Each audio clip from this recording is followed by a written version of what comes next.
All right, this is a really serious story.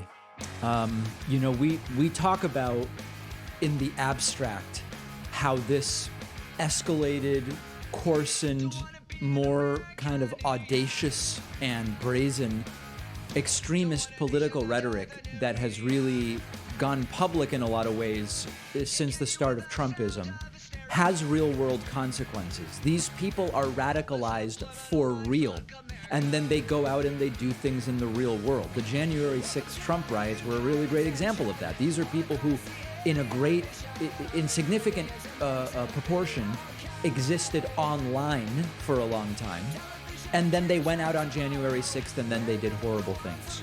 Monday night, there was a mass shooting that took place in Denver, and it turns out that the perpetrator, and we have no, often in these things we don't name the perpetrator, but in this case, the perpetrator was a known entity. The perpetrator was an individual with a known public white supremacist, alt-right, misogynistic platform or position. We are learning more and more about this shooter. Daily Beast article called "Denver Gunman Left Online Trail of Hate" tells you a lot of what you need to know. Lyndon McLeod, who police say killed 5 people in Denver on Monday, was an author dedicated to alt-right philosophies, including masculine supremacy, contrarian COVID beliefs, and targeted violence against the, quote, weak. McLeod appears to have operated a plethora of Twitter and Instagram accounts under the alias Roman McClay, which he used for his 3-book series, Sanction.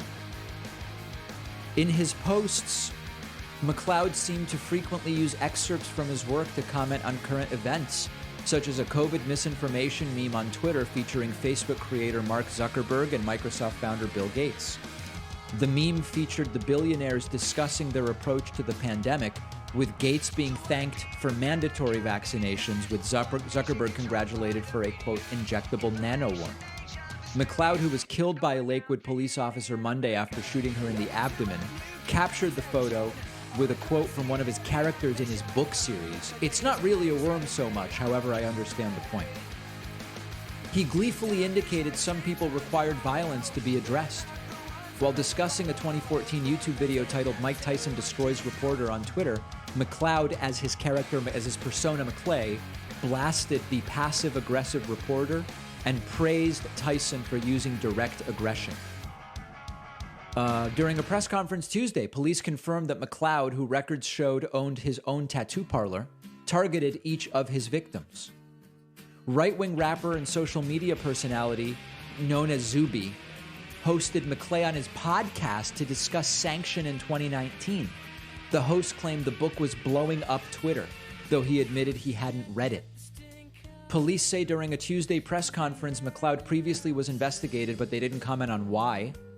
Kurt Barnes, a spokesman for the Denver police, told the Daily Beast he was not aware of the connection between McClay and McLeod, but would forward the information to investigators.